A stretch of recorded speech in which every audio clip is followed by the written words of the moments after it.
살아있나요? 네. 안녕하세요. 세션 진행을 맡은 라준영입니다. 지금 발표자가 모두 한국인이고요. 청중 대부분도 한국인인 것 같아서 한국어로 진행을 하기로 하였습니다. 그래서 외국에서 오신 분들께서는 동시통역 이용해 주시면 감사하겠습니다. 먼저 우리 사랑의 열매 사회복지 공동모금회 20주년 축하드리고요. 그 행사의 일환으로 이런 좋은 자리 만들어 주셔서 감사합니다. 저에게 주신 주제가 컬렉티브 임팩트 앤드 소셜 이노베이션인데 컬렉티브 임팩트는 아직 한국에서는 생소한 용어입니다. 세계적으로는 2011년도에 마크 레이머가 제안을 해서 널리 통용되고 있는 용어입니다만 우리나라에서는 아마 새 정부 들어서서 우리가 이 용어를 사용하기 시작하는 것 같습니다. 간단하게 말씀을 드리면 혼자서는 문제를 해결할 수 없답니다. 그래서 그 섹터의 경계를 넘어서서 다양한 이해관계자들이 협력할 때 사회 문제를 근본적으로 해결할 수 있다라는 개념이라고 보시면 되겠습니다.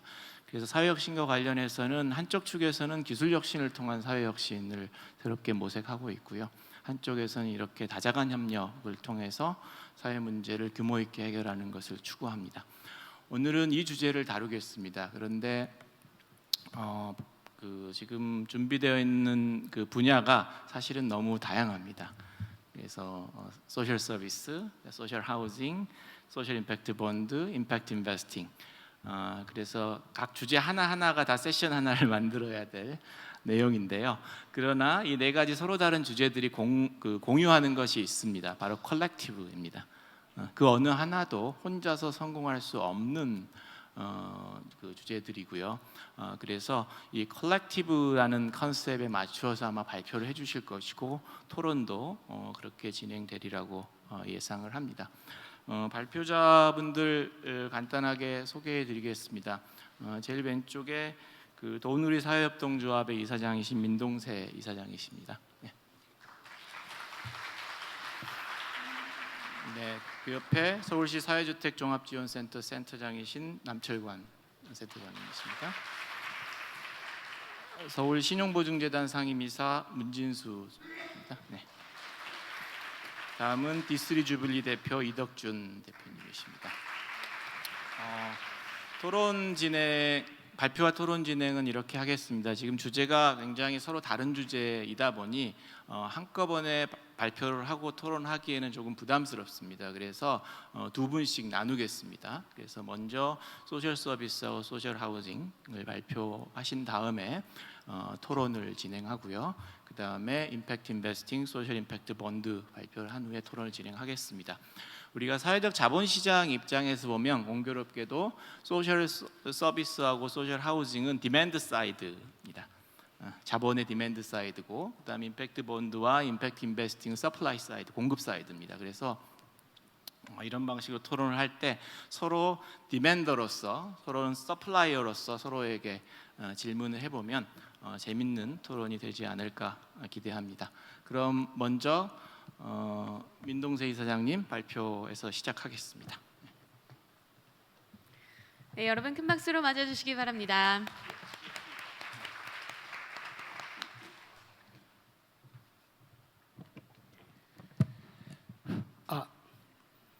네, 인사드리겠습니다. 방금 소개받은 사회적 협동조합 도우누리라고 하는 사회 서비스를 공급하는 조합에서 활동하고 있는 민동세라고 합니다. 만나서 반갑습니다.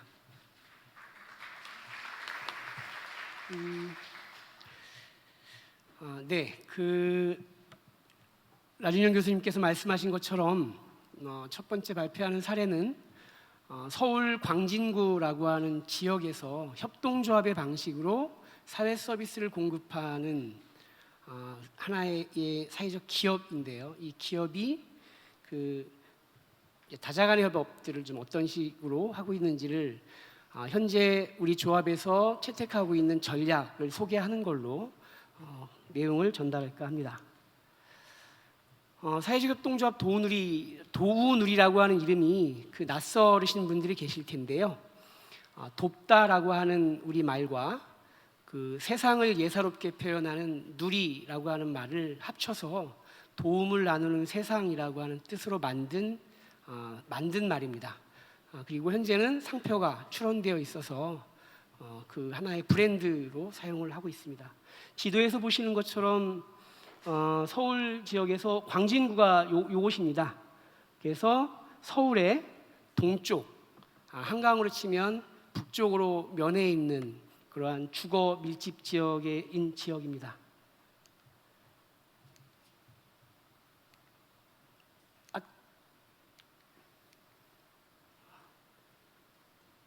네, 다시 한번 네.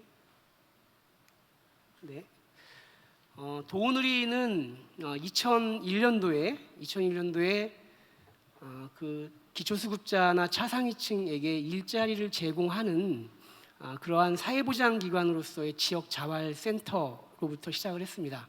서울 광진구의 광진 지역자활센터라고 하는 곳에서 가난한 사람들의 자립을 지원하는 일자리 만들기의 한 일환으로 그 당시에 간병 또는 뭐 가사라고 하는 그런 서비스를 제공하는 일자리를 일하시는 분들을 이렇게 지원하는 일을 하다가 2008년도에 이것을 창업하는 전략으로 좀 변경을 했습니다. 그래서 2008년 2월에 창업을 하기 위해서 독립을 했고 2008년도가 어떤 해인가 하면은 그 우리나라에서 노인장기요양보험이 7월 1일자로다가 전국적으로 그 실시가 된 해입니다.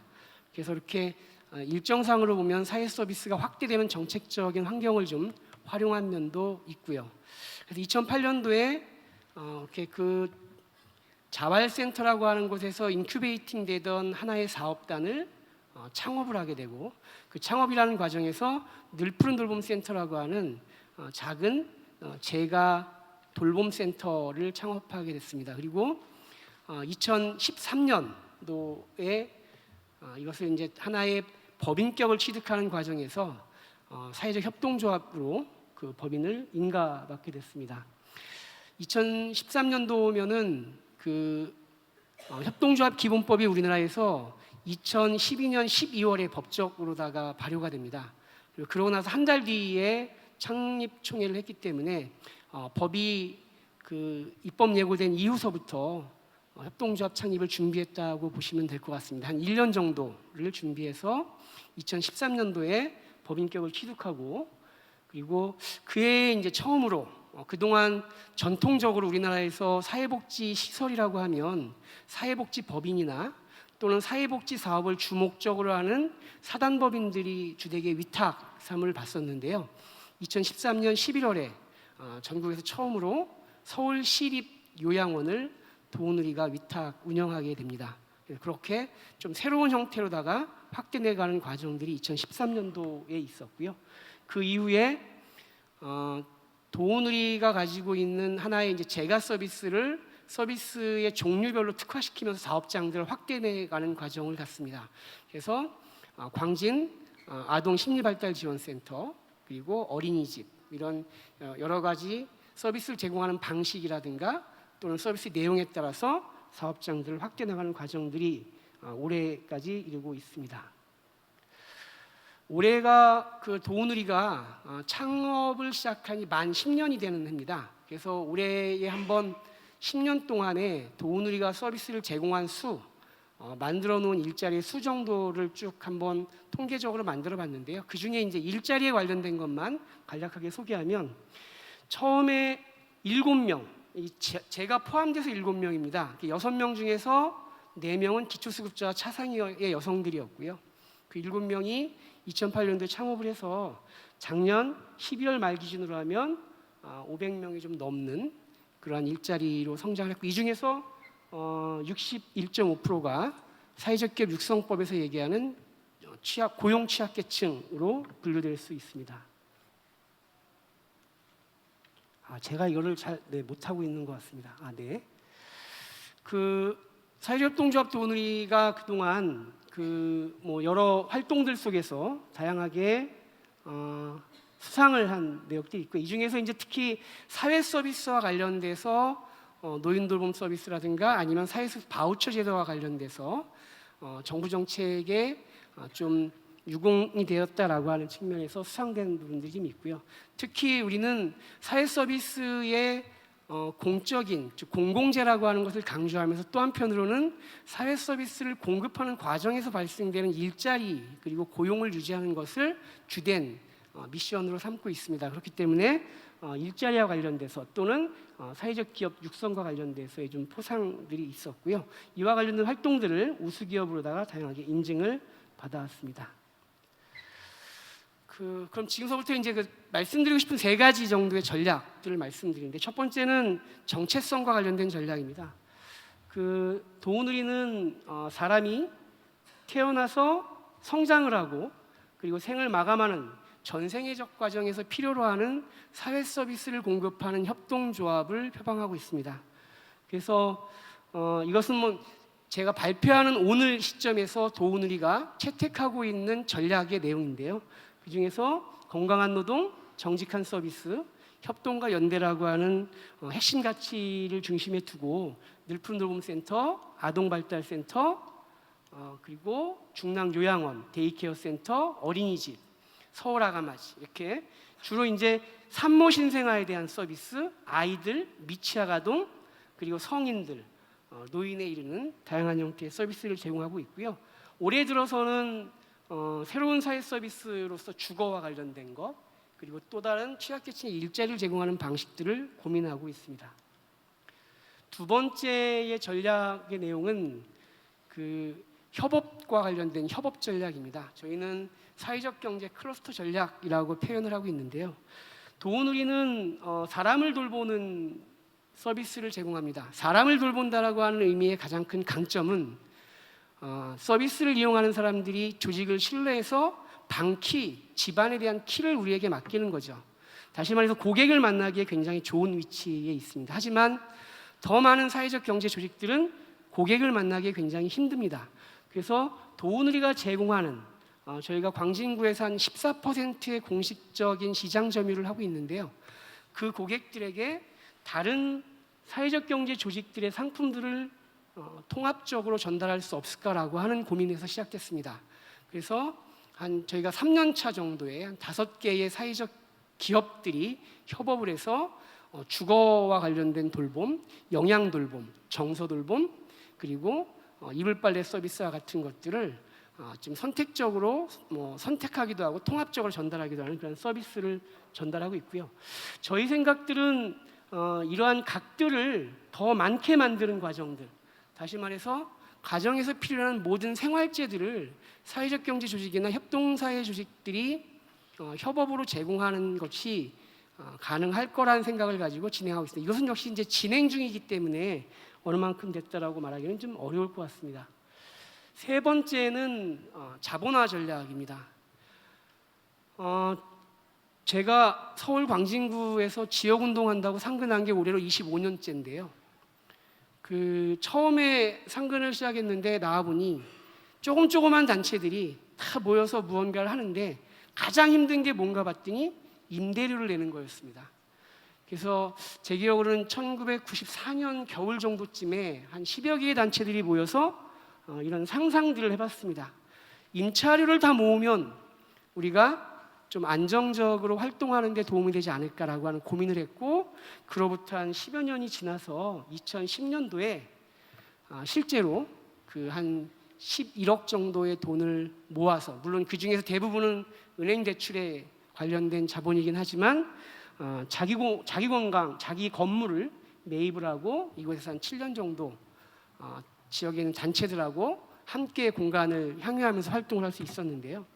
그 경험들을 살려서 2017년 작년도에 지금 사진으로 보이는 이 건물들을 한 18개, 9개 정도의 조직들이 보증금들을 모으고 은행 자본, 사회적 경제 조직들에 대한 펀드들을 모아서 한 38억 정도가 들어갔는데요. 이 건물을 매입을 했습니다. 현재 이 건물에는 광진구의 사회적 경제 조직들이 다양한 형태의 업종들로 활동을 하기도 하고 또 인큐베이팅하는 공간으로서 활용되고도 있습니다. 물론 이것이 도우누리 혼자서 하면 할 수가 없겠죠. 하지만 자본을 만드는 과정들을 보면 쉽지만은 않기 때문에 사실 냉정하게 이 자본을 만드는 과정에서는 공적인 자본이 들어온 거는 없습니다. 전부 다 여기 들어온 기업들의 자기 보증금, 그리고 그 보증금을 만들기 위해서 기업들 개개인적으로 얻은 은행의 채권들 이런 것들을 모아서 진행하게 됐고요. 이러한 사례들이 조금씩 하나씩 더 늘어나는 과정들이 되면 지역에서는 굉장히 중요한 거점으로다가 형성이 되고 활동에 대한 것도 효과가 더 크지 않을까 생각합니다. 다만 이제 고민은 뭐냐면 이 건물을 담을 법인입니다. 현재는 사회적 기업이 담기에는 여러 가지 좀 한계들이 있고요. 여기 형성되어 있는 약 40억 가까운 자산 중에 70% 이상은 부채거든요. 이것을 어떠한 법인으로 담을 건가에 대한 고민이 있는데요. 현재는 이 건물을 운영하는 운영위원회를 구성해서 그 운영위원회에서 임차료도 결정하고 또 운영과 관련된 관리비도 결정하고 있지만, 또 하나는 장차 이러한 지역사회의 자본화 전략을 담을 수 있는 사회적 협동조합에 대한 법인을 만드는 걸로 결정을 하고 지금 이제 그런 법인 출범을 준비하고 있습니다. 그렇게 되면 아마 처음에는 현재 우리가 확보한 이 자본 전략에 대한 것을 담는 법인이지만 이것이 이제 다른 곳에다가 이런 자본화 전략들을 확대하는 거점으로도 사용될 수 있지 않을까 생각하고 있습니다. 이렇게 세 가지 정도가 도우누리가 좀 같이 공유할 수 있는 전략의 내용인 것 같습니다. 고맙습니다. 네, 감사합니다.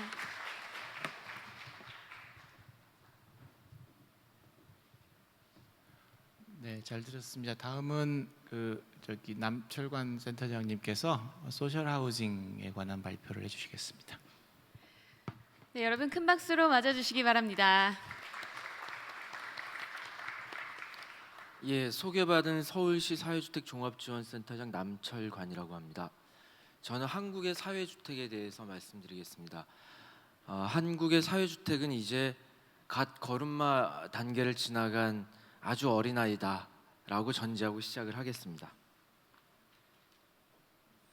한국의 주거 약자의 현실을 좀 말씀드립니다. 한국 분들은 잘 아시는 내용일 수도 있지만 세계 각지에서 오신 패널 분들의 이해를 돕기 위해서 좀 준비를 해봤습니다. 한국의 주거 문제 최근에 이슈는 청년 주거난입니다. 청년들이 굉장히 적은 수입에 많은 월세를 납부하면서 살아가고 있습니다. 그래서 한국에선 부모보다 가난한 최초의 세대, 꿈을 잃어가는 젊은이들로 통칭되고 있고요. 굉장히 많은 어려움을 겪고 있습니다. 한국의 최저임금은 시간당 7,530원 정도입니다. 한 5달러, 6달러 정도 되는 수준인데요. 보통 한국의 젊은이들이 많이 사는 원룸, 스튜디오라고 되어 있는, 그 다음에 옥탑방, 그 다음에 고시원 이런 곳들의 월세는 저렴하게는 한 30만 원에서 비싸게는 60만 원, 70만 원 정도 수준입니다. 그래서 자기 소득에서 과부담 가구 같은 경우에는 거의 절반 가까이 임대료로 부담하기도 합니다. 이게 하나의 그림인데요. 보시면 이렇게 이게 외부로 접하는 창이 몇 개 없는 그런 큰 건물인데요. 가운데 부분에 이렇게 한 칸 한 칸이 다 한 사람이 사는 공간입니다. 한 사람이 누우면 별로 공간이 남지 않을 정도의 작은 고시원이라고 하는데요. 햇빛도 들어오지 않고 통풍도 되지 않은 공간에 살아갑니다.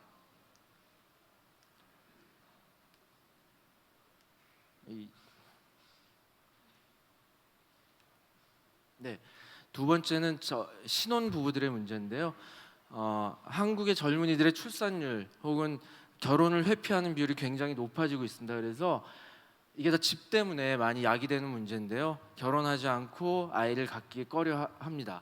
다 굉장히 내 집 마련이 어렵고 임대료 부담이 심하기 때문입니다. 노인들 문제인데요. 어르신들을 한국의 고령화 추이를 보면 세계적인 수준으로 되어 있습니다. 그래서 약 한 20년 후 정도면 세계에 아마 고령화 지수에서 1, 2위를 다툴 것으로 예상이 되는데요. 이분들이 한국의 전통상 자식들한테 많은 유산을 남기고 자녀를 지원하면서 자산이 굉장히 부족합니다. 말년에. 그래서 쪽방이라든가 여관 옥탑, 지하방 그런 데서 많이들 거주하고 있습니다. 여기는 쪽방의 모습인데요. 이렇게 보기에도 굉장히 열악하신 그런 환경에서 거주하고 계시고요. 주택이 아닌 곳에서 사는 분들도 많이 있습니다. 홈리스, 그다음에 컨테이너, 비닐하우스 같은 데서 거주하시는 분들, 그다음에 주거 여건이 적절치 않은 지하방 같은 데서 거주하는 분들, 또 맥도날드 같은데, 그다음에 찜질방이라고 하는 한국만의 문화인데요. 그런 데서 거주하시는 분들도 있습니다. 쪽방의 모습입니다. 한국의 모습인데요. 주로 역 근처라든가 이런데 교통이 편리한 곳에 아주 오래된 건물에 안에 칸막이를 많이 나누어서 사람들 들이는데요. 하루에 8,000원에서 10,000원 정도 이렇게 일세를 받는 그런 집들입니다. 보증금 납부 능력이 없는 분들이 사는데 보시면 아직도 재래식 화장실, 그다음에 방의 여건을 보면 이렇게 열악한 환경에 거주하고 계십니다.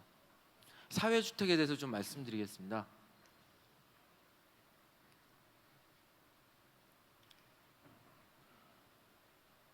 네, 한국에서의 사회주택의 개념은 뭐 세계적인 표준적인 어떤 정의가 있지는 않지만 대체로 이렇게 정의하고 있습니다. 공공과 민간의 협력을 통해 제공되는 비영리 혹은 제한적 영리 목적의 주택으로 민간 주체, 이게 좀 차이가 있습니다. 공공임대주택하고 공급되지만 공적 지원이 이루어지는 공공성이 강한 주택. 그래서 밑에 사진을 보시면 한국에서 실제로 현재 공급되어 있는 그런 주택들의 모습이고요.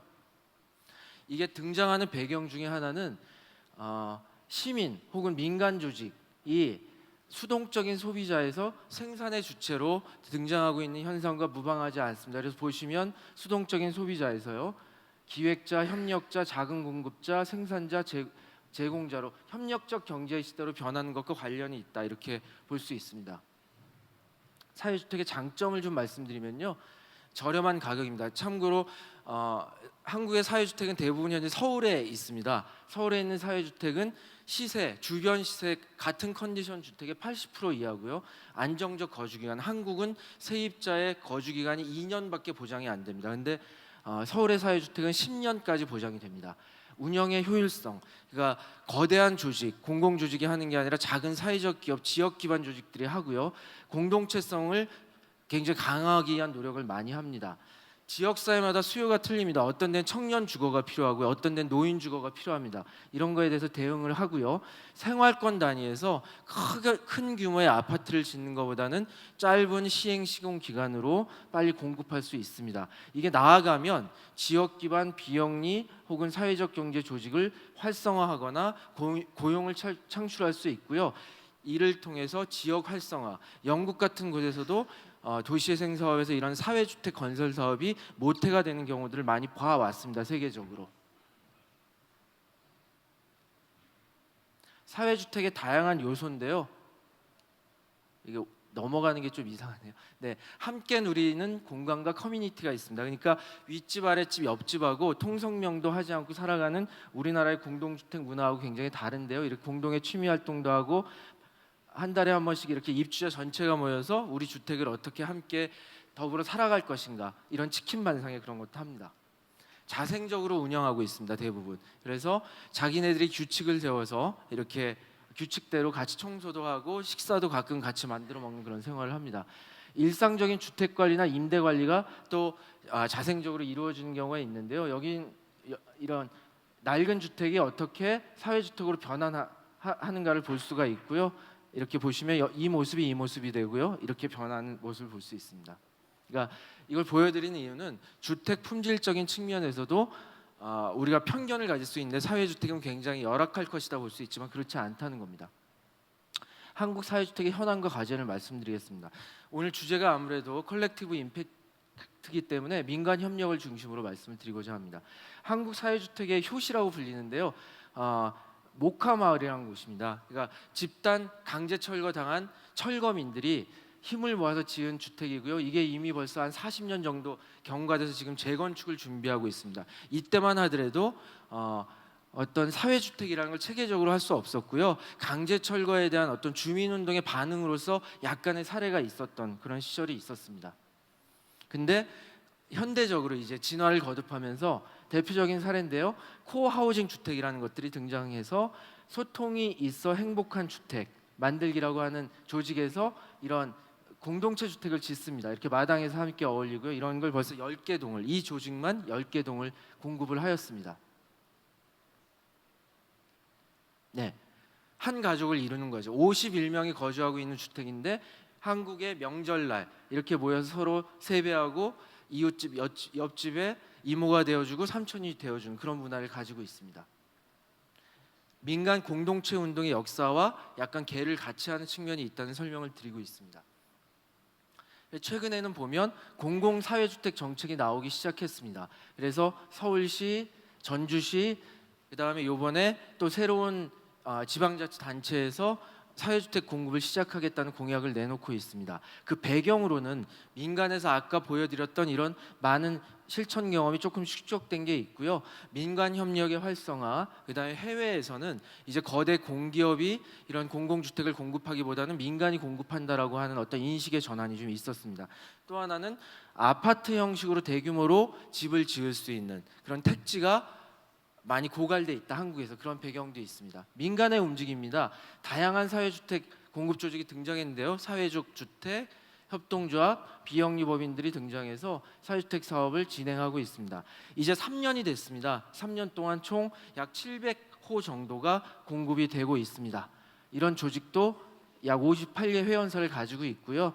그 다음에 서울시는 사회투자기금이라는 걸 만들어서 금융적 지원을 한 지 몇 년 됐고요. 그 다음에 주택도시보증공사에서 보증을 하거나 주택도시기금을 대출하는 상품도 올해 새롭게 출시가 되었습니다. 그래서 이제 바야흐로 금융이라든가 공공지원 정책이 제 궤도에 오르기 시작했습니다. 저런 따뜻한 사회주택기금이라는 민간기금도 있습니다. 서울시 사회주택 정책인데요. 아까 말씀드린 대로 안정된 거주기간, 저렴한 공급의 특징을 가지고 있고요.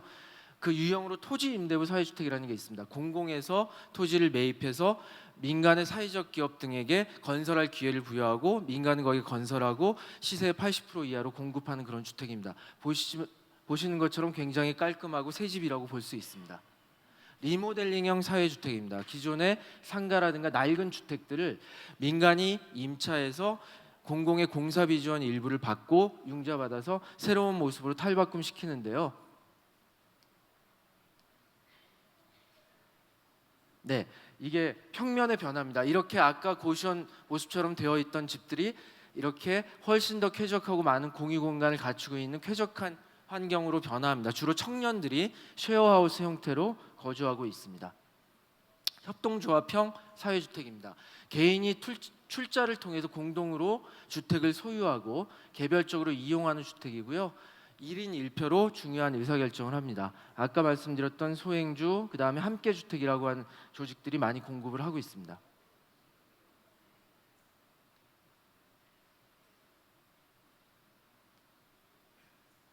네, 사회주택에 아직 한국의 법률적 근거가 없습니다. 그래서 올해 하반기나 내년 초에 사회주택과 관련된 법률 근거가 생길 예정이고요. 그 다음에 국가나 지방자치단체가 이제 장기적인 육성 계획을 수립을 하는 과정에 있습니다. 또 하나는 사업 주체인데요. 다양한 어떤 사회주택을 공급할 수 있는 영리 비영리 조직이 등장해야 합니다.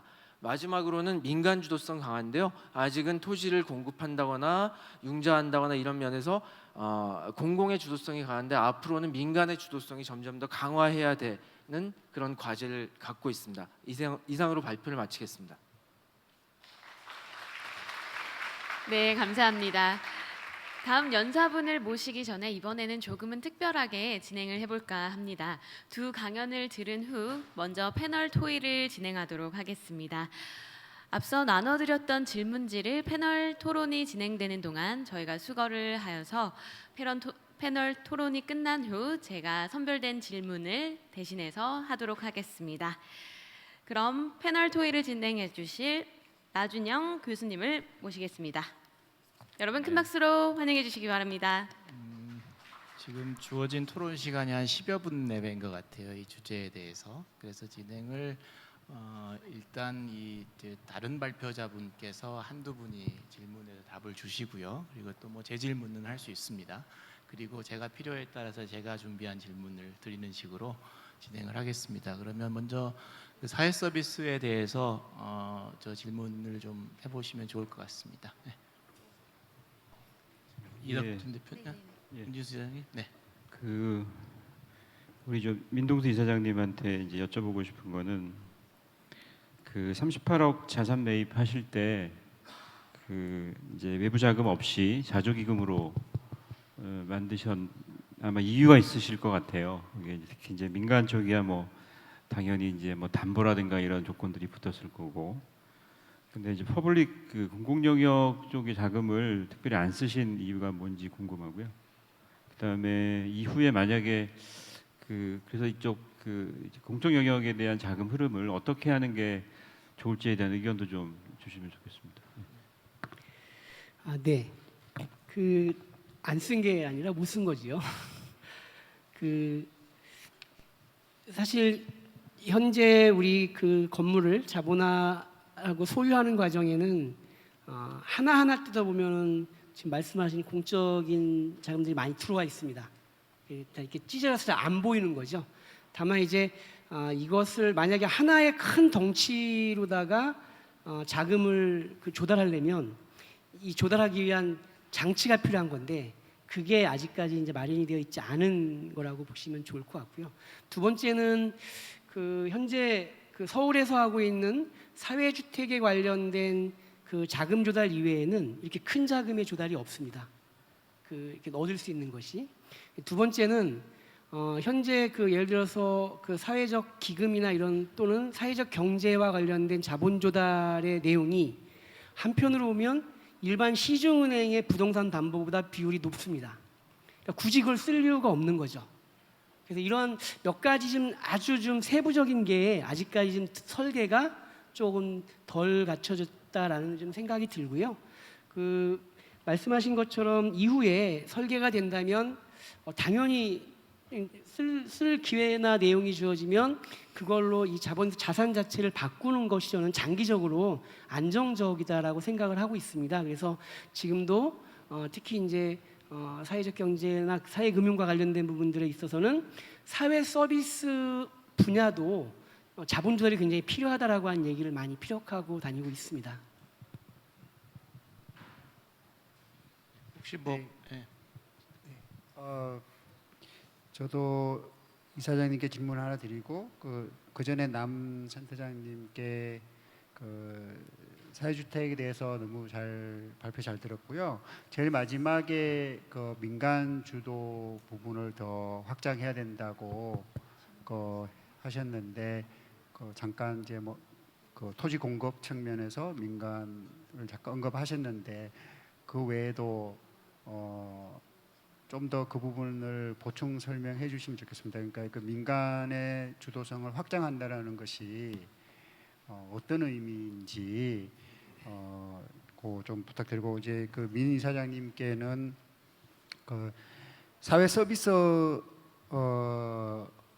업인데 여기에도 그 혁신이라는 측면이 필요할 것 같습니다. 이게 그 아까 이제 고용 창출이라는 측면에서는 이제 쭉 이렇게 올라가는 그래프를 보여주셨는데 그 대상 서비스의 대상인 여기에 보면 아동 또 노인 장애인 대상으로 해서 그 서비스의 혁신을 어떻게 만드는지 또는 그 혁신을 만들기 위한 데 필요한 것들 어려운 점들 좀 있을 것 같아요. 그러니까 민간 회사들 같은 경우에는 그걸 이제 R&D나 어떤 그런 자금들을 확보해서 하는데 아무래도 협동조합 측면에서는 어려운 점이 있을 것 같은데 어떤 혁신을 만들고 싶어 하시는지 그 수요자 입장에서 그리고 그렇게 만들기 위해서 어려운 점은 뭔지 여쭙고 싶습니다. 네, 사회주택의 민간 주도성에 대해서 먼저 말씀드리겠습니다. 일단 현재는 토지 공급 측면에서 공공이 매입해서 임대 주는 형태가 많습니다. 그러다 보니까 민간이 토지의 소유권을 갖지 못하고 지상권만 갖고 있거나 임차권만 갖고 있는 형태로 되다 보니까 사실 회사는 굉장히 많은 부채만 안고 자산이 굉장히 취약한 그런 상황이 됩니다. 그래서 재무 구조가 안 좋고요. 유럽 같은 사회주택의 선진국들을 보면 굉장히 다양한 사회주택 관련 연대기금 같은 것들이 지역기금이 있어서 인내자본 성격으로, 그러니까 장기간의 대출을 우호적인 어떤 금리나 조건을 가지고 해주는 경우가 있습니다. 그래서 그런 것을 토대로 해서 토지라든가 건물을 좀 통합적으로 소유하는 방향, 그럼 더 임대료도 낮출 수 있고 민간 사업 주체의 어떤 재무적 건전성도 제고될 수 있다는 측면이 좀 하나가 있고요. 또 하나는 그 운영 관리에 있어서 건설만 하는 게 아니라 체계적인 커뮤니티를 포함한 운영 관리의 능력을 키우고 민간의 어떤 역할이 좀 더 늘어나서 이 주택이 기획부터 나중에 사는 과정까지 좀 이렇게 통합적인 어떤 흐름을 가지고 살기 좋은 집이 될 필요가 있는데 아직은 우리 민간 부분이 그런 부분에서 조금 역량의 축적이 좀 부족하다. 그래서 앞으로 그런 부분을 좀 보완했으면 한다, 그런 부분이 있습니다. 네. 이사장님 발표 여기 답변하시고 혹시 플로어 질문 있으면 준비해 네, 주세요. 질문 두 가지 제가 받아서 질문을 드리도록 조금 이따가, 하겠습니다. 예, 네, 준비해 알겠습니다. 굉장히 중요한 질문을 해주신 것 같습니다. 사실 가장 안타까운 건 사회 서비스의 범주나 내용은 굉장히 넓습니다. 그리고 도우누리에서 얘기하는 것은 그 중에서도 사람을 돌보는 얘기들을 하고 있는데 이 사람을 돌보는 내용이 노동시장으로 제도화된 지가 얼마 안 돼요. 그러니까 과거에도 존재했지만 주로 여성들의 부가적인 노동 정도로 치부되어 왔던 것이 이제 이것이 직업적으로나 노동적으로 온 게 얼마 안 되다 보니까 말씀하신 내용들이 잘 갖춰져 있지 않은 것이 현실인 것 같습니다. 다시 말해서 필요라고 하는 것은 사회적으로 공감하지만 아직 우리의 인식이나 수준은 못 따라가고 있다라고 저는 생각하고 있습니다. 그래서 이런 부분들에 대해서는 좀 큰 의미로 접근할 필요가 있다라고 보고요. 말씀하신 부분에서 조금 고민하고 있는 건 이런 거죠. 첫 번째 저희가 접근하는 것은 흔히 이제 일반 이론에서 얘기하는 서비스 이익 사슬 이론이 있습니다. 그러니까 그것은 사회 서비스라고 하는 것은 서비스를 공급하는 노동자가 좋은 처우를 받으면 좋은 서비스를 준다는 거죠. 그렇기 때문에 도우누리도 기본적으로 서비스 종사자, 즉 직접 서비스를 제공하는 사람들이 보다 더 행복한 직장 문화를 갖게 만드는 거가 굉장히 중요하다라고 보고 있고요. 두 번째는 이제 하고 싶은 것 중에 하나의 그림이 이제 사회적 프랜차이즈 같은 그림입니다. 여전히 이것이 사회 서비스의 공급이 제도화되는 과정에서 갑자기 시장화가 돼버려 가지고 이것이 공공재로서의 인식을 많이 잃어버리는 부분이 있습니다. 그래서 단순히 그냥 자본에 의해서 프랜차이징 되는 것이 아니라 조금 더 공공적인 포지션을 갖는 그런 사회적 프랜차이즈가 더 확대되어야 되는데 이 부분에는 아마 상당히 많은 기술과 자본이 들어가야 될 것 같은데 이제 좀 말씀하신 것처럼 이제 좀 투자나 이런 쪽에서 많이 도움이 필요할 것 같고요. 마지막은 이 사회 서비스의 분야나 사회 서비스 산업 업종 혼자만으로는 안 되고 결국은 이제 이종 업종 간에서의 협업이 굉장히 필요한 부분이 사회 서비스라고 생각하고 있습니다. 특히나 사회복지 영역에서 지역으로 가게 되면 사회 서비스와 전통적인 사회복지 서비스가 같이 만날 수밖에 없거든요. 이러한 부분들에 있어서는 그냥 단순히 사회 서비스를 제공하는 것을 넘어서 생활편이라든가 또는 헬스케어 또는 거동이 불편한 노인뿐만이 아니라 건강한 어르신들에 대한 서비스까지 같이 나가야 되는데요. 현재 이러한 시도는 열매재단하고 이제 저희도 한 재작년서부터 지역에서 이런 실험들을 조금씩 하고 있습니다. 그것이 이제 시험 단계에 있어서 아직까지 좀 일반화되지는 않았지만 이러한 도전들이 되고 있다는 말씀으로 대신하고 싶습니다. 네, 그렇습니다. 청중 질문 듣겠습니다. 네, 일본 청중분께서 질문을 주셨는데요. 네, 교육이 한국 사회의 계층을 바꿀 수 있는지, 네, 어떻게 생각하시는지 말씀 부탁드립니다. 교육? 네, 교육이 어떻게 이제 한국 사회의 계층을 혹시나 바꿀 수 있는지. 글쎄요, 대학에 있는 제가 답변을 해야 되나요? 근데 조금 본 주제하고 좀 거리가 있어서요. 사실 교육에 대해서는 한 달 내내 이야기해도 쉽지 않습니다. 쉽지 않고 문제는 한국은 다른 나라들에 비해서 훨씬 더 그러니까 교육이 교육에 대한 그러니까 일단 관심, 투자가 일어나고 그 투자 과정에서 이제 비대칭성이 있습니다. 그래서 쉽지 않고요. 우리 일단 글쎄요, 원래 그 계층사 다리를 만드는 가장 효과적인 수단이 교육이라고 이야기합니다만 실제 한국에서는 아직까지 그 방법을 지금 찾고 있지 못하다. 그래서 솔직한 말씀을 드리고 싶습니다. 그래서 갑자기 질문을 주셔서 더 말씀 못 드릴 것 같은데요.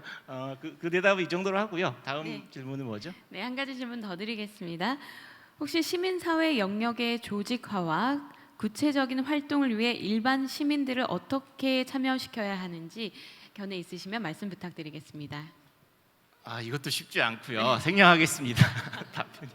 자, 청중 질문을 주실 때 본 주제와 관련된 질문을 골라서 주십시오. 자, 지금 소셜 서비스에 대해서 지금 그 민동세 이사장님이 정말 인상적이었습니다. 하나는 그러니까 생애 주기 라이프 사이클 전체로 확장을 시키고 있죠, 현재. 그러니까 태어나서부터 죽을 때까지. 그 다음은 우리 생활의 모든 영역으로 확장을 합니다. 그래서 이제 비즈니스적으로 앞에 것은 일종의 버티컬 익스텐션이라고 이야기하고요. 그 모든 영역으로 확장하는 호리존탈 익스텐션이라고 합니다. 그러니까 기업이 하고 있는 모든 걸 다 하시려고 하고 거기다가 소셜 프랜차이징까지 하시겠대요. 그래서 굉장히 기대가 됩니다. 그런데 그것을 추진하는 방식에서 협동조합 방식을 지금 취하고 계십니다. 그래서 그 협동조합을 하실 때 어떤 장점 그리고 어려운 점 이런 얘기를 듣고 사회 서비스에서 이야기를 마무리했으면 좋겠습니다. 네. 네. 네, 어렵습니다. 저는 그러니까 협동조합이라고 하는 저희는 운동이라고 얘기합니다. 협동조합 운동, 협동조합 활동이라고 얘기하는데요. 그 협동조합의 방식으로다가 활동을 하기 이전에는 지역의 한 활동가였고, 시민운동의 조직가였었고, 또는 지역을 근거로 해서 활동하는 사회복지사로의 역할이었었는데요. 지금도 사회복지와 관련된 전달 체계의 역할은 사회복지법인과 비영리법이 더 잘할 수 있다고 저는 믿고 있고요. 그래야 된다고 생각을 합니다. 다만 문제는 한 2000년 중후반 지나면서 우리나라에 온 새로운 위험들, 새로운 사회적 위험들이 예를 들면 일자리의 문제, 양극화의 문제, 고령화나 저출산, 다문화에 대한 문제, 이러한 문제들에 대해서는 전통적인 방식으로 해결하기가 너무 어렵지 않았나라고 하는 부분이었고, 이것을 대응하는 방식들이 봤더니 노동집약적인 방식 또는 경제활동적인 방식들로 접근이 되고 있었던 거고요. 이제 그렇다면 이 두 가지를 조화시킨 것이 이제 결국은 인적 결사의 특성을 가지고 또 경제활동 조직의 특성을 가지고 있는 협동조합이다라는 생각이었습니다. 그래서 협동조합이라고 하는 운영 원리와 원칙이 지금 말씀하신 현재 우리나라에서 사회 서비스를 해결하고자 하는 방식으로 유효하지 않았을까라고 하는 것들이 여전히 지금 생각하고 있고요. 다만 이제 기본적으로 그러한 사회 서비스나 사회복지 서비스가 공급 조직이 비영리해야 된다는 생각에 변화가 없기 때문에 현행법상으로다가는 비영리 법인격인 사회적 협동조합이 사회 서비스를 공급하는 조직으로 현재로서는 가장 바람직하지 않나 이렇게 생각을 하고 있습니다. 어려운 점은 협동조합 한다고 하면 비용이 더 들어갑니다. 기업에 갖고 있는 기본적인 의사결정보다 굉장히 복잡하고요. 또 굉장히 다양한 이해관계자들의 이야기를 들어야 되고, 또 기업 활동하고는 좀 더 다르지만 협동조합의 활동으로서의 조합원들을 교육하고 지역사회에 기여해야 되는 내용들이 있습니다. 이러한 부분들은 조금 더 어려운 면에 들어가는 것 같은데요. 아직까지는 좋은 해결을 찾는다기보단 여전히 이 방식이 맞다라는 것 때문에 좀 모자라지만 천천히 채워가면서 가고 있는 그러한 현재의 모습인 것 같습니다. 좋습니다. 소셜 하우징 마무리해야 될 것 같은데요. 아까 그 인내자본 이야기도 하셨었고, 그래서 이 소셜 하우징 비즈니스는 굉장히 대규모의 자본 조달이 필요한 것 같습니다. 지금 그 자본 조달을 지금 공공부문에 의존하고 계신 것 같은데, 저는 민간 시장에서 자본이 들어와야 된다고 생각하거든요. 그러면 민간 자본들이 이 소셜 하우징에 관심을 가질 수 있는 방안, 그리고 자금을 유치할 수 있는 방안들이 혹시 있다면 좀 추가 설명을 해주십시오.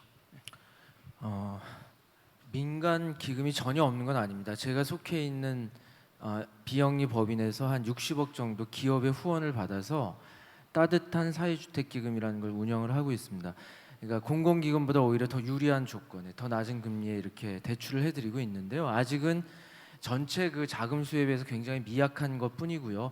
앞으로 그건 아마 일부는 기업의 후원, 또 일부는 일정 수익을 약속하는 시민들의 어떤 펀딩, 혹은 사회주택을 조성하려고 한 지역별 어떤 지역 기금의 마련, 그 다음에 지역 기반 금융기관들의 역할, 뭐 신용협동조합이나 이런 것들이 다 융합되어야 할 것 같고요.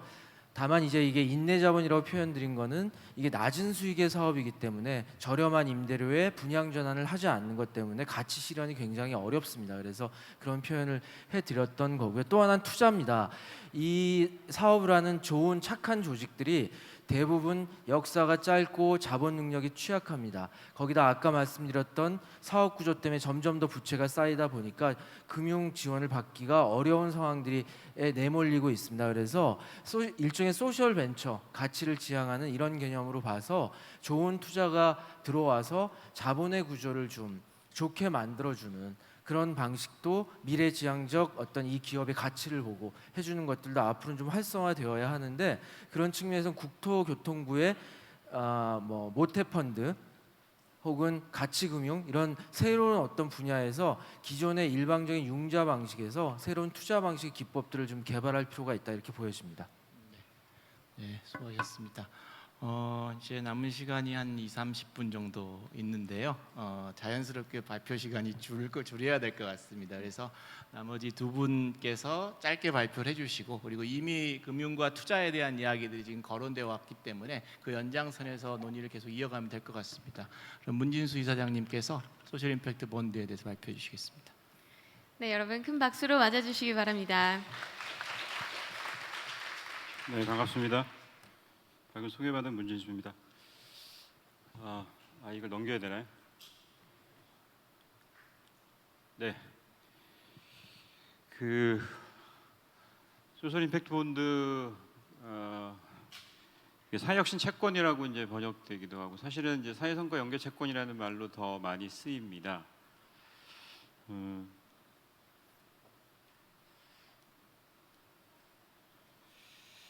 이렇게 정의를 내리면 뭐 이렇게 할 수 있는데요. 일단 돈이 되게 많이 들고 복잡한 문제를 이렇게 여러 그 이해관계자 같이 힘을 합쳐서 해결해 나간다는 그런 뜻인데, 저 뒤에 있는 본드라는 말을 지우고 한번 저걸 보시면 남는 게 소셜 임팩트만 남습니다. 그러니까 사회혁신, 사회혁신, 그다음에 우리가 지향하는 어떤 그 새로운 사회를 위한 어떤 변화를 얘기하는 거고요. 그러니까 전 세계적으로 지금 SIB가 많이 출시가 됐지만 실제로 본드가 발행되는 경우는 거의 없습니다. 그러니까 영어로 표현하자면 그러니까 멀티 스테이크홀더 컨트랙이라고 보시면 될 것 같고요. 그래서 이 변화를 만들어내기 위한 프로그램이라고 이해하시면 제일 정확할 것 같고, 해결해야 될 과제는 너무 많은데 그 정부는 돈이 없고 재정의 한계 때문에 이제 문제를 풀려면 결국 민간의 자금을 끌어들여서 이걸 이제 해결하기 위해서 간다. 이게 제일 중요한 핵심이라고 보시면 될 것 같고요. 그 구조는 그렇습니다. 지금 중간에 있는 저 인터미디어리가 제일 중요한 역할을 합니다. 운용기관이고요. 그래서 이제 맨 위에 있는 그 투자자의 자금을 받아서 그거를 이제 실행기관에게 줍니다. non-profit. 그래서 이 사람들이 사업을 해서 어떤 결과가 나오게 되면 이걸 가지고 정부가 같이 평가를 해가지고 만약에 사업에 성공하게 되면 투자금에다가 플러스 알파를 제공해 주는 방식입니다. 물론 실패하게 될 경우에는 원금을 돌려받지 못합니다. 이거 빨리 되게 넘어가네. 네, 이제 미국에서는 이제 똑같은 모델인데 이 그 페이퍼 석세스라는 말을 씁니다. 구조는 뭐 거의 비슷합니다. 그 성공하면 보상한다 이런 뜻이고요.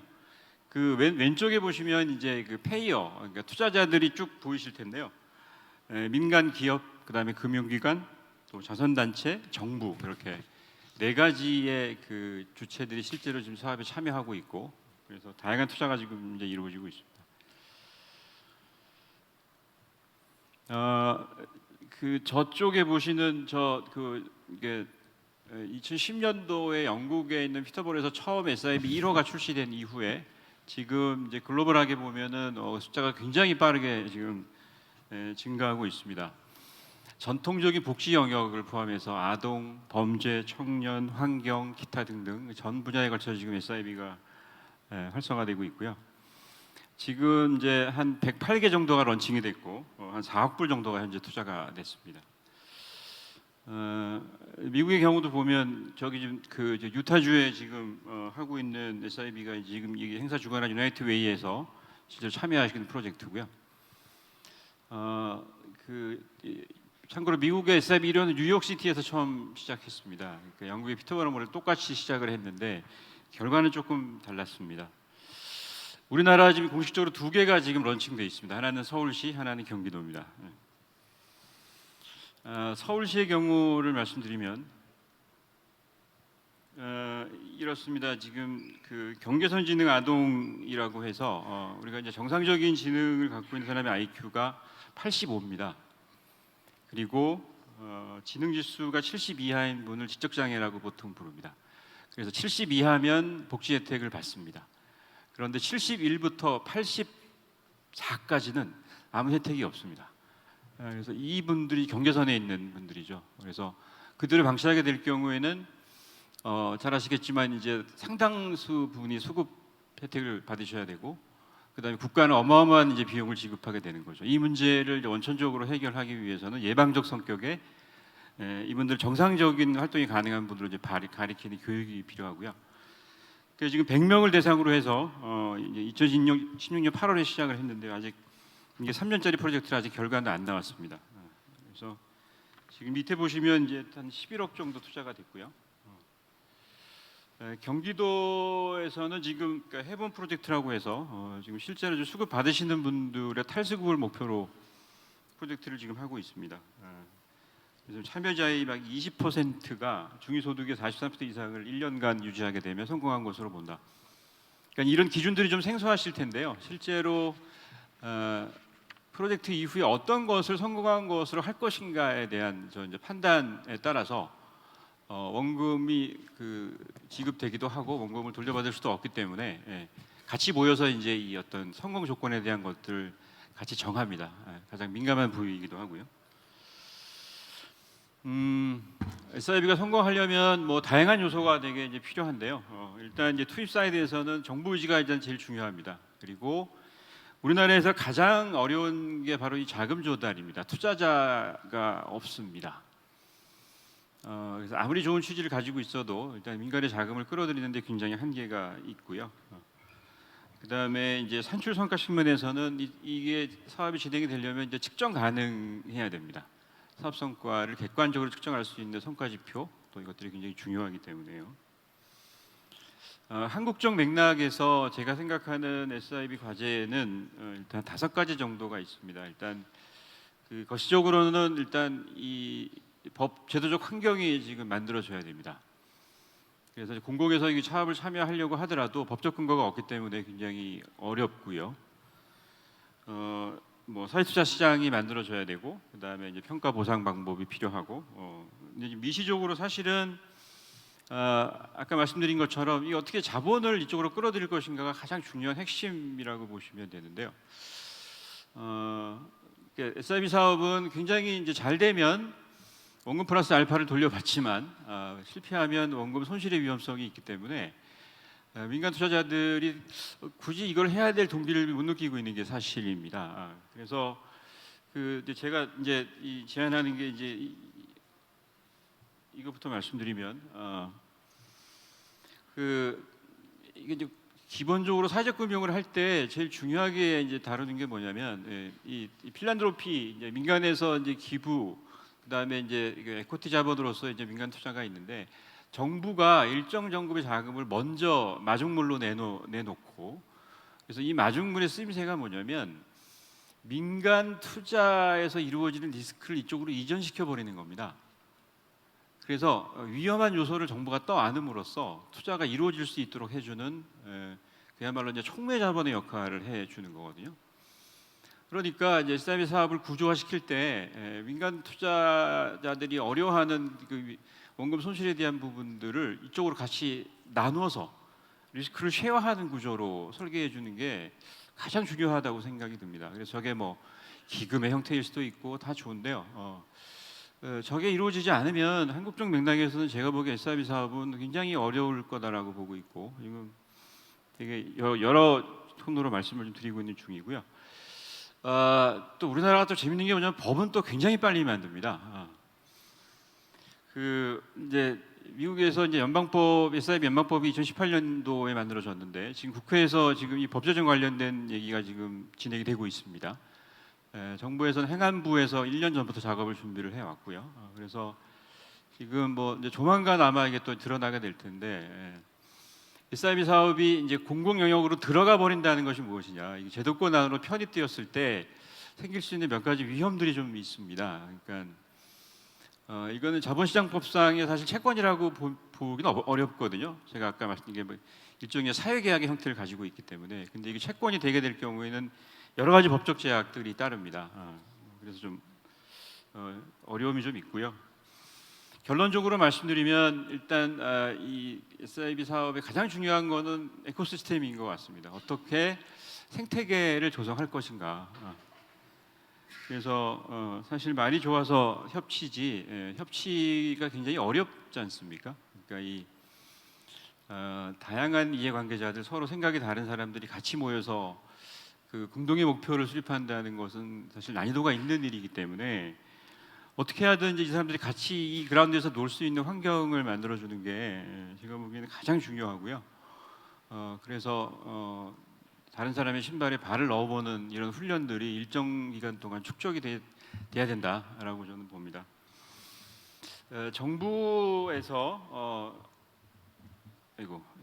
그 보통 협치를 할 때 가장 이제 그 문제가 되는 것이 뭐냐면 모든 것을 다 정부 주도 사업으로 가져가려고 하는 그런 경로우전성을 갖습니다. 정부가 직접 그 사업을 주도하지 않으면 또 안 되기 때문에 그런 이제 구조적인 문제가 있습니다만 어쨌든 좀 이걸 더 민간 쪽으로 인파워먼트 해야 된다. 그래서 민간 주도로 사업이 추진이 되고 정부는 여기에 어떤 촉매제 역할들을 할 수 있는 방향으로 가야 된다고 보고 있습니다.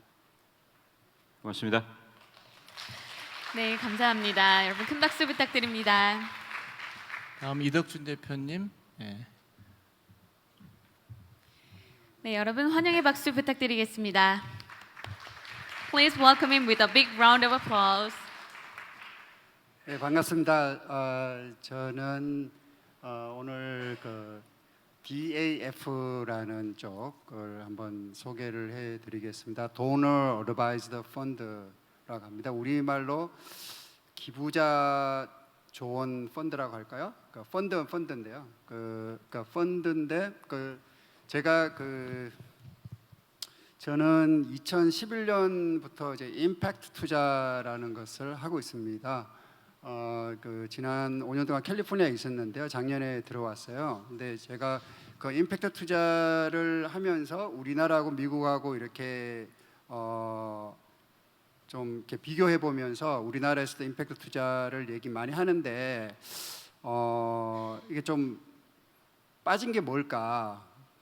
이런 부분을 평소에 생각하면서 그 자금의 조달 원천 그 소스 자금의 소스 측면에서 민간이 좀 더 할 수 있는 부분 그래서 그거를 이제 그 도너 어드바이즈 펀드 그리고 재단 부분에서 하는 그 PRI라고 하는 그 프로그램 릴레이티드 인베스팅이라고 하는 부분들이 미국에서는 그게 이제 제도적으로 되어 있어서 그런 부분들이 굉장히 그 촉매를 시켰어요. 근데 우리나라에서는 그런 부분이 좀 아쉽다. 그래서 그 부분을 좀 소개를 해드리겠습니다. 먼저 저희는 벤처 캐피탈 회사입니다. 저희는 벤처 캐피탈 회사고 임팩트 투자를 하는 벤처 캐피탈 회사예요. 그래서 상당히 그래도 이제 기술 기반의 그 회사들 우리나라에서 흔히들 소셜 벤처라고 하는 그 영역에 저희는 투자를 합니다.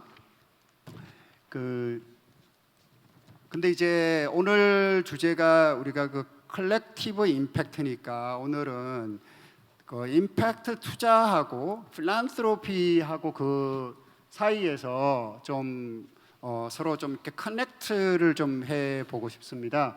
그 임팩트 투자를 얘기할 때 그 필란트로피하고 사실 그 투자하고 필란트로피는 상당히 다르죠. 그 다른 영역인데 우리가 좀 스펙트럼이 있는 것 같아요. 그 일반적인 클래식한 전통적인 이제 투자가 우리가 이제 파이낸셜 온리 목적을 가지고 있다고 하면 제일 오른쪽에 필란트로피는 이제 파이낸셜 리턴을 아예 바라지 않고 이제 우리가 기부하는 거다. 근데 그 중간에 그 스펙트럼이 있어요. 그러니까 리스폰시블 인베스팅이라고 하는 거는 보통 이제 상장회사 투자할 때 우리가 총을 만든다거나 뭐 담배 회사 투자하지 않는 거, 뭐 그런 보통 이제 씬 인더스트리를 투자하지 않는 거를 이제 그 네거티브 스크리닝 한다고 이제 그러죠. 서스테이너블 인베스팅이라는 거 보통 이제 이것도 상장회사에서 투자할 때 많이 하는 건데 뭐 환경회사를 투자를 한다거나 그 ESG라고 합니다. 그 Environmental Social Governance. 그러니까 지배 그 구조가 좋은 그런 회사들에게 투자를 합니다. 근데 이제 그 다음에 이제 임팩트 시메틱이라고 하는 것은 이제 저희 같은 보통 이제 벤처 캐피탈 회사들이 많이 이제 합니다. 이건 상장회사 투자도 있고 비상장회사 벤처 투자도 있습니다. 굉장히 주제별로 어떤 교육, 뭐 헬스케어 이런 쪽의 사회적인 문제를 해결하는 또는 해결하는 어떤 그 혁신을 일으키는 벤처에 투자하는 그를 주로 저희가 하고 있습니다. 그리고 임팩트 퍼스트라고 하는 건 뭐냐면 좀 더 사회적인 니드, 그러니까 우리가 흔히 얘기하는 사회적인 서비스업을 포함해서 그 사회적인 요구에 부합하는 그런 쪽에 이게 투자를 합니다. 그러니까 당연히 이제 기대하는 재무 수익 그 고울이 다르겠죠, 목표가. 그래서 그 임팩트 퍼스트는 조금 그 마켓 수익률이 안 나와도 그 투자를 하는 걸 임팩트 이런 스펙트럼이 존재를 하더라라고 일단 말씀을 좀 드리고요. 저희가 그 임팩트 투자 그 글로벌 임팩트 투자 네트워크가 여러 개 있는데 그 중에 하나인 그 토닉이라고 하는 네트워크가 있어요. 저희는 거기에 속해서 그 활동을 하고 있는데 오늘 그 여기에서 이제 그 리포트가 그 올해 나온 게 있는데 그게 회원들입니다. 회원들 그 임팩트 투자자들이죠. 거기에는 개인 투자자도 있고 패밀리 오피스라고 하는 미국에서는 보통 한 1,000억 이상 정도의 이제 자산을 가지고 있는 패밀리들이 그 프로페셔널 고용해서 자산을 운영하는 걸 패밀리 오피스라고 그래요. 그 패밀리 오피스도 있고 또 재단을 만들어서 하는 데도 있고 그냥 일반 펀드들도 있고 자산운용사도 있고 그런 이제 다양한 그 회원들을 가지고 있습니다. 그 토닉이라는데 여기서 이제 물어봤어요. 그 사람들 물어보니 당신은 그 재무 수익 목표가 어떻게 됩니까?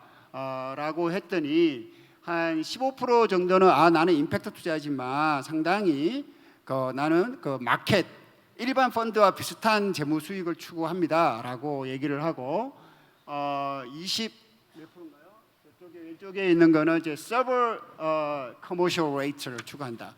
나는 임팩트 펀드이기 때문에 나는 시장 수익률이 아니고 그보다 낮은 수익률을 나는 추구하는 펀드요. 이렇게 대답을 했고 중간에 굉장히 큰 부분들 한 60% 가까이 정도는 나는 그 상당한 그 커머셜한 일반 상업적인 리턴을 추구를 하는데 내 포트폴리오 안에는 그 시장 수익률을 못 미치는 포트폴리오도 들어 있어요. 이렇게 대답을 하더라는 겁니다. 그래서 이렇게 보니까 그 임팩트 투자도 그 이 재무 수익률, 목표 수익률을 봤을 때는 이런 다양성이 존재하더라. 그리고 또 다른 질문을 했는데 그러면 당신들이 임팩트 투자자들입니다. 토닉은 다. 당신들은 그럼 필란트로피는 어떻게 합니까? 이렇게 물어봐요. 그러니까 임팩트 투자자들도 필란트로피를 합니다. 네. 그 필란트로피를 하는데 어떤 방식으로 어떤 비클로 합니까? 물었더니 제일 위에 제일 많은 게 나는 그냥 개인적으로 합니다. 또는 우리는 패밀리 오피스, 우리는 이 자산을 가지고 있는 패밀리 오피스에서 자산 운용을 하는데 그 중에 필란트로피도 같이 합니다. 라고 하고 있고 그 다음 많은 게 이제 도너 어드바이저 펀드라는 거를 하더라라고 하는 겁니다. 이거에 대해서 자세하게 좀 설명해드리고 또 다른 쪽은 나는 재단을 만들어서 필란트로피는 그렇게 합니다. 이렇게 그러니까 지금 보면 그래서 그 부분들에 대해서 좀 더 이제 설명을 드리겠습니다. 그래서 미국에서 그 나온 자료인데 이제 한국에 우리가 자료가 이렇게 많지 않고 이게 그러다 그 돈 어드바이저도 없고 하니까 이제 미국에서 이걸 보니 돈 어드바이저 펀드가 이제 매년 그 2016년도 기준으로 한 28만 개가 펀드 숫자가 돈 어드바이저 펀드 숫자가 있고 거기에 모여 있는 자산의 규모가 85 빌리언 달러스.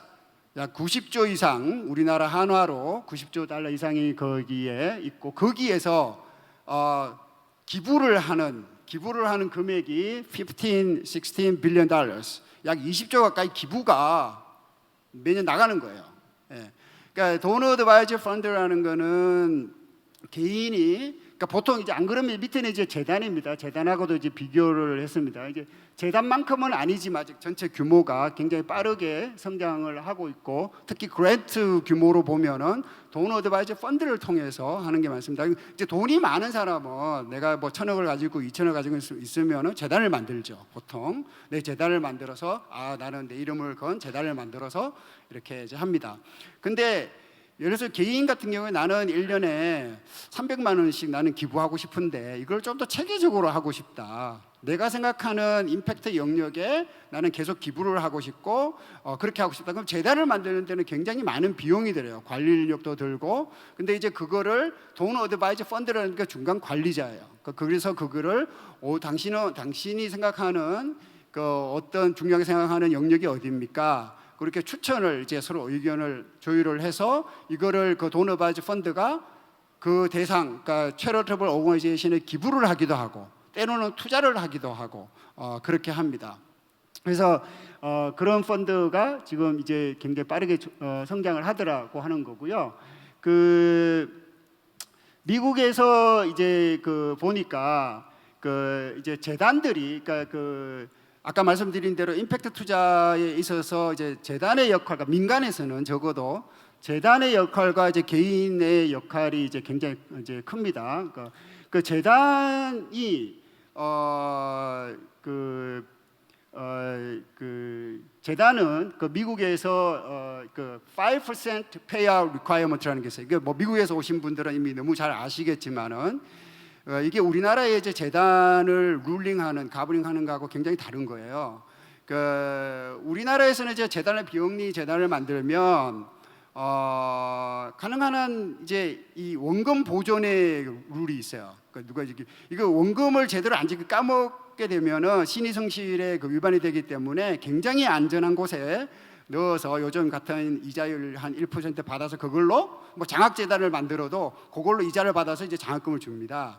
그러니까 그런 상태로 이제 운영을 대체로 많이 하고 있고 물론 이제 그 관할 부처에 따라서 굉장히 다릅니다. 그러니까 우리나라는 재단을 이게 룰링과 체계적인 어떤 그런 룰이 더 필요하다 이렇게 보면 되는데 미국에서는 인다우먼트라고 그래요. 그 재단에 이제 출연 기금 자산이 있으면 그 중에서 5%에 해당하는 거를 매년 5% 그 자산의 5% 예를 들면 1,000억이면 5%면 얼마죠?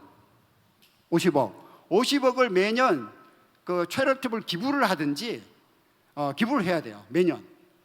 그러니까 여기는 그 기부를 할 때 이미 텍스 크레딧을 다 받았기 때문에 이걸 해라는 거예요. 나머지 95%를 어떻게 운영하든지 간에 5% 기부를 해라 이렇게 되어 있습니다. 그리고 그런데 그 중에서 그 PRI라고 하는 그 프로그램 리레이터리 인베스팅이라는 게 있어요. 이거를 통해서 이건 뭐냐면 기부하지 않고 그냥 사회적인 투자를 해도 그 5% 룰에 산정을 해주는 겁니다. 그러니까 우리가 보통 얘기하는 뭐 소셜 벤처나 사회적 기업이나 또는 그 임팩트 투자 펀드에다가 투자를 하면 그 5% 쓴 걸로 해줄게 이렇게 이제 하는 겁니다. 그래서 그 돈이 나가는 게 지금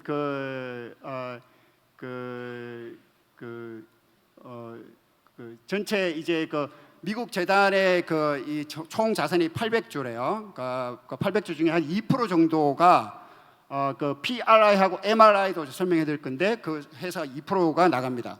그러니까 16 빌리언 달러스 한 16조 17조 정도가 그 소셜 벤처나 사회적 기업에 투자를 매년 해요.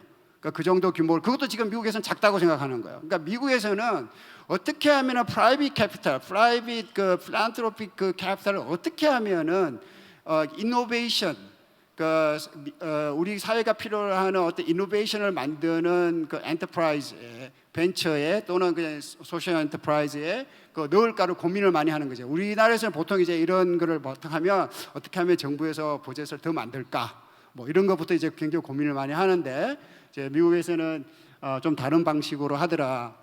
그고요. 그 MRI라고 하는 것은 그 5% 말고 나머지에 대해서도 재단이 우리는 어떻게 하면 우리의 미션에 맞게 이 자산을 운용하면 할 수 없을까라고 이제 하는 겁니다. 이거는 PRI 5% 산정 안에 들어가지는 않지만 그렇게 한다는 겁니다. 근데 그것도 함부로 할 수가 없어요. 이게 사실 미국도 마찬가지고 우리나라도 그런데 그 비영리 재단은 굉장히 그 감사가 심합니다. 그것에 대해서. 왜냐하면 세금을 텍스 크레딧을 줬기 때문에. 그래서 우리나라에서도 이거를 뭔가 예를 들면 보건복지부 산하에서 재단을 만들면 우리 사회적 기업에 투자를 하려고 그러면 굉장히 힘들어요. 관할부서에 가서 승인을 받아야 돼. 주무관이 바뀌면 또 설명해야 돼. 그래서 사람마다 달라. 근데 이제 미국에서는 2015년도에 미국 국세청의 IRS 클래리피케이션을 해줘요. 이런 경우에는 사회적 투자 해도 돼. 그러니까 우리가 이런 거를 발달시키려면 우리나라에서도 이제 이 필란트로피가 그러니까 이 좀 더 사회 혁신의 자금이 들어가려면 국세청하고 얘기를 많이 해야 돼요. 그러니까 그런 부분에 대해서 이걸 유권 해석을 해줘야 됩니다. 그 다음에 이제 그게 큰 재단들이 하는 거고요. 그 개인들은 어떻게 했냐? 그래서 아까 제가 말씀드린 거 개인들은 그냥 기부를 하기도 하지만 돈 어드바이저 펀드라는 것이 생겨가지고 이것이 굉장히 빠르게 성장하고 있습니다. 이것도 1931년도에 제일 첫 번째 돈 어드바이저 펀드가 나왔다가 그 69년도에 그 텍스 리폼 액트라는 게 있어요. 이제 거기에서 이게 법제화가 됐습니다. 미국의 그 PRI 위에 PRI도 제일 처음에 똑같은 1969년도 그 포드 재단에서 제일 첫 번째 PRI가 했습니다. 그래서 거기서 이 텍스 리폼을 해가지고 그렇게 했습니다. 그러니까 잘 아시는 대로 포드 재단이 이제 미국에서 제일 큰 재단 중에 하나인데요. 거기는 자산이 한 $12 빌리언 정도 돼요. 한 12조 정도 되는데, 근데 5%만 하면 되잖아요. 근데 그쪽에서는 최근에 어나운스했죠. $1 빌리언 PRI 한다고 그랬습니까? 빌리언 달러 매년 1조 우리는 사회적 투자한다라고 어나운스했고요. 그러니까 이런 제도들이 함으로써 어떤 이 필란트로픽 한 거를, 물론 여기서 이제 사회적 투자를 하면 재단에서 회수해가지고 배당 주지는 않아요. 왜냐하면 이미 기부를 받았기 때문에. 그렇지만 다시 재투자를 하는 겁니다. 그러니까 그런 식으로 하고, 또는 이제 거기에서 다른 임팩트 펀드에다가 LP로 투자자로 참여를 해 줍니다. 그래서 이제 미국에서 이제 이건 너무 잘 안 보이실 것 같은데, 왼쪽에서부터 보면 포드부터 해가지고 이제 패커드 재단이니 맥가서 재단이니 이렇게 하는 게 있습니다. 그래서 PRI하고 MRI 하는 게 큰 데는 1년에 $200 million 투자하고 100억씩 몇백억씩 이렇게 투자를 하더라고 하는 거고요. 이거는 그러니까 29개 재단 인베스터 PRI 하는 재단들을 이제 조사를 한 거예요, 미국에서. 근데 이제 좀 작은 데들을 보니까는 그 비율이 더 높더라라고 하는 겁니다.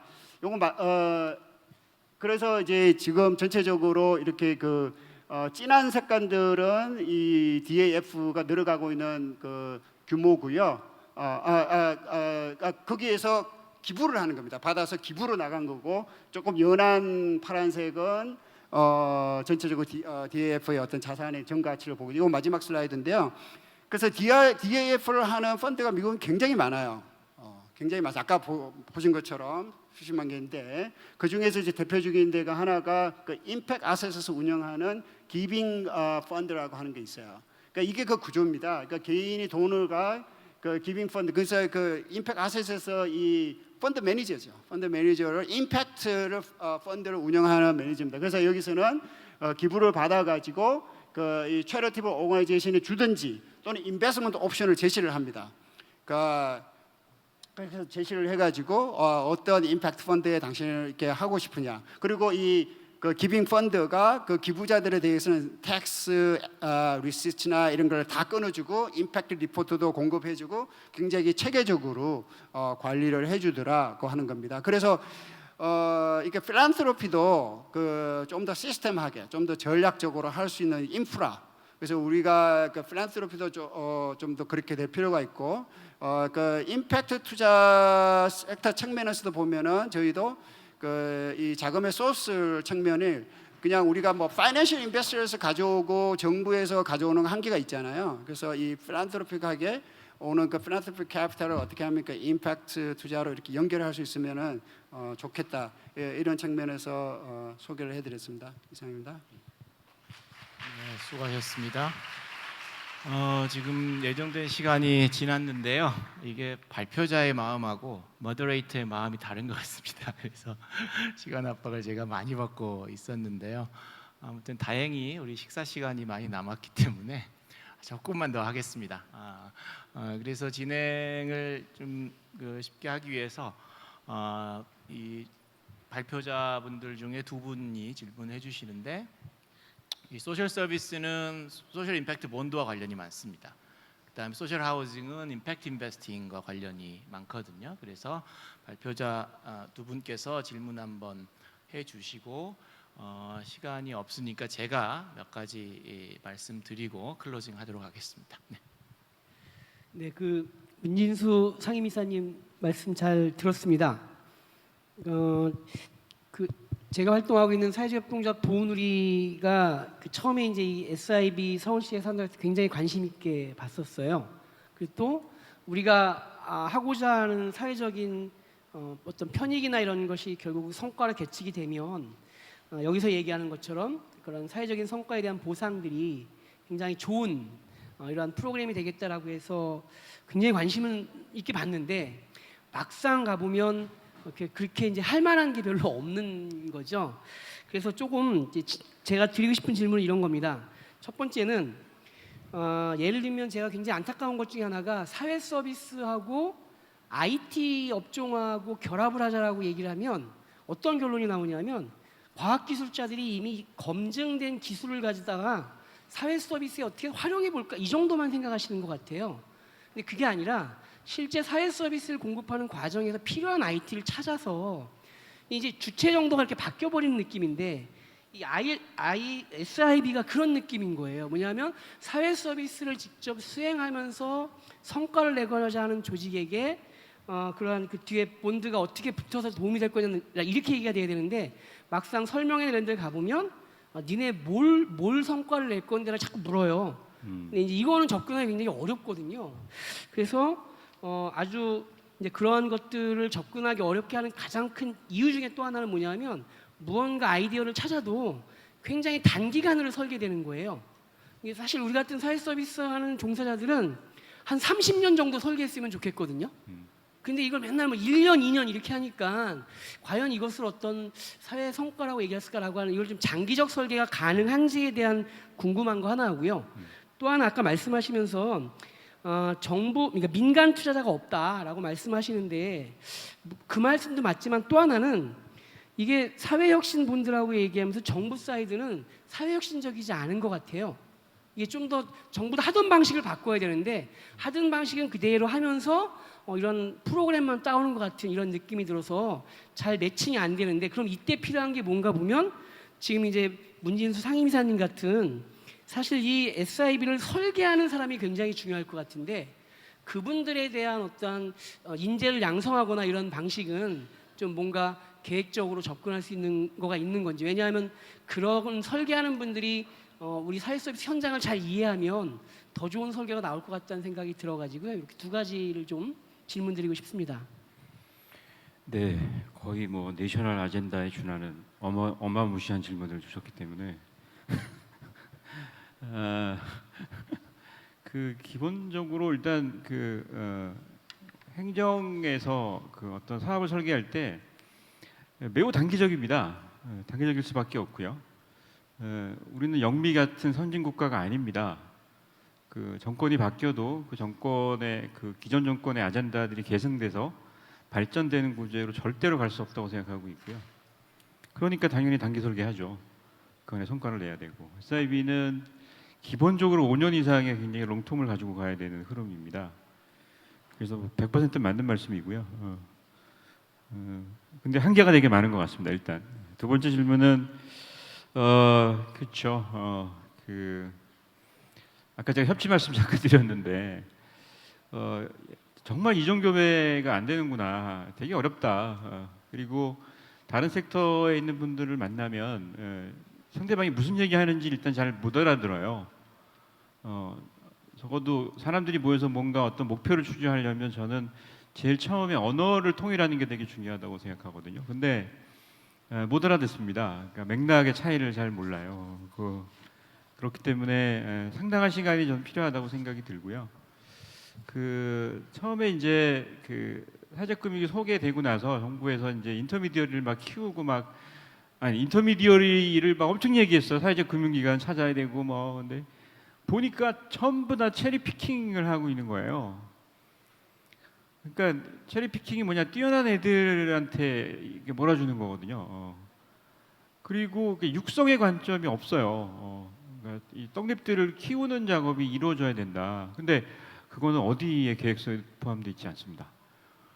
그러니까 이 두 가지 다 어쨌든 우리 사회가 안고 있는 굉장히 중요한 숙제이고 이종교배 서로 간에 이렇게 이 거버넌스를 통해서 같이 협치해야 되는 큰 주제이고 제가 감히 답을 드릴 수 없는 숙제이기 때문에 이 정도로 마치겠습니다. 네.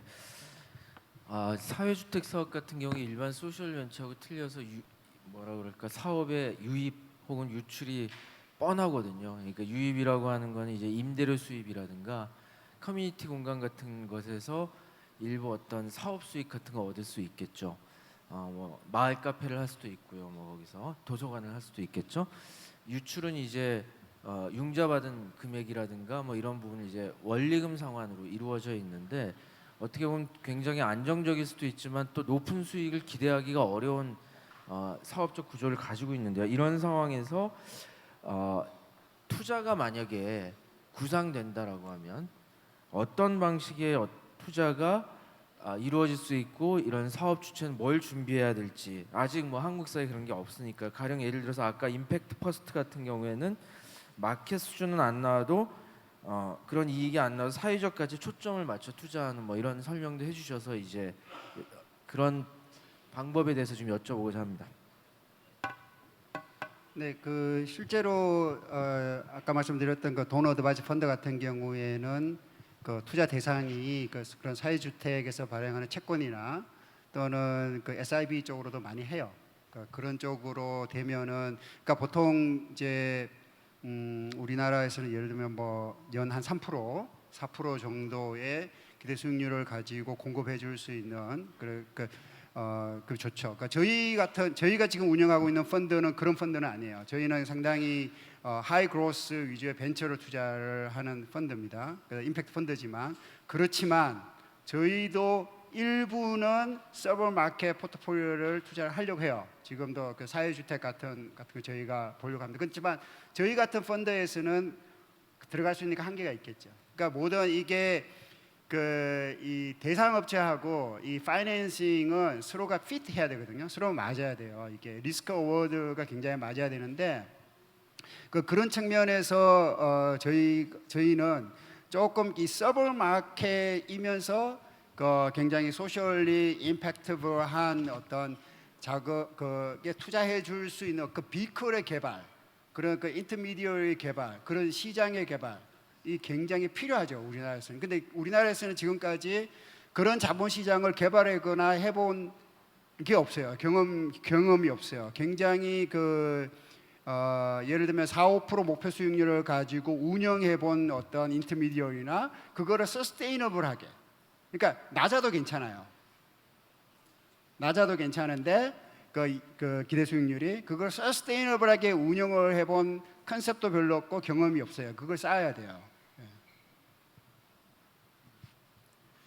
제가 두 분 임팩트 인베스트 임팩트 펀드 발표를 듣고 그러니까 이게 핵심은 그건 것 같습니다. 그러니까 소셜 섹터, 소셜 임팩트 마켓이 위험합니다. 투자자 입장에서 그게 핵심입니다. 상대적으로. 그렇다면 그 위험을 누군가 흡수해주고 해소해줘야 되거든요. 그리고 이걸 사회혁신은 규모 있는 사회 문제 해결이기 때문에 대규모 자본 조달 필요합니다. 그럼 그건 민간 시장에서 와야 되거든요. 그러면 결국 그 위험을 줄여줄 수 있는 공공부문의 기금 그리고 자선 부문의 도너 어드바이스드 펀드를 포함해서 MRI, PRI 다 사실 다 마찬가지입니다. 그런 기금들이 필요합니다. 그러니까 실제 이 시장이 활성화되기 위해서는 실제 정부하고 자선 부문의 역할이 굉장히 중요합니다. 그래서 아까 이제 질문을 제가 준비했던 질문은 그럼 우리 공동모금회는 어떻게 해야 할까요? 그 질문을 드리려고 했었는데요. 그 답은 아마 공동모금회 스스로 찾으실 것 같고요. 자, 이 세션이 컬렉티브 임팩트 세션입니다. 임팩트 인베스팅, 소셜 임팩트 본드, 컬렉티브 임팩트를 위한 일종의 파이낸셜 미케니즘이라고 생각하시면 되겠습니다. 그래서 굉장히 많은 노력이 필요한 실제 다자간 모델입니다. 이 모델도 그래서 쉽지 않습니다. 일단 쉽지 않다는 말씀 드리고, 원래 한 조직 내 부서 간 경계 허무는 것도 너무너무 힘든 일이죠. 비즈니스에서는 그걸 30년을 지금 해왔습니다. 그래도 안 됩니다. 근데 우리가 섹터 간 경계를 넘어서자는 이야기를 지금 하고 있습니다. 굉장히 스마트하게 일을 해야 되고요. 그리고 변화가 필요합니다. 스스로의 변화, 그다음에 타자의 변화 다 필요합니다. 그 과정을 누군가를 주도해 줘야 되는데 컬렉티브 임팩트에서는 백본 오거니제이션이 굉장히 중요하다는 역할을 이야기를 합니다. 그러니까 중추 조직. 저는 공동모금회가 그 중추 조직의 역할을 해주시기를 기대합니다. 그리고 오늘 세션에 전통적인 자선의 주제가 아니라 이 소셜 이노베이션, 컬렉티브 임팩트라는 주제를 선정해 주신 게 사실 너무 고맙고 기쁘고 반갑습니다. 네, 이상 컬렉티브 임팩트 세션을 마치겠습니다. 감사합니다. 네, 감사합니다. 네, 지금까지 수고해 주신 연사분들께 다시 한번 큰 박수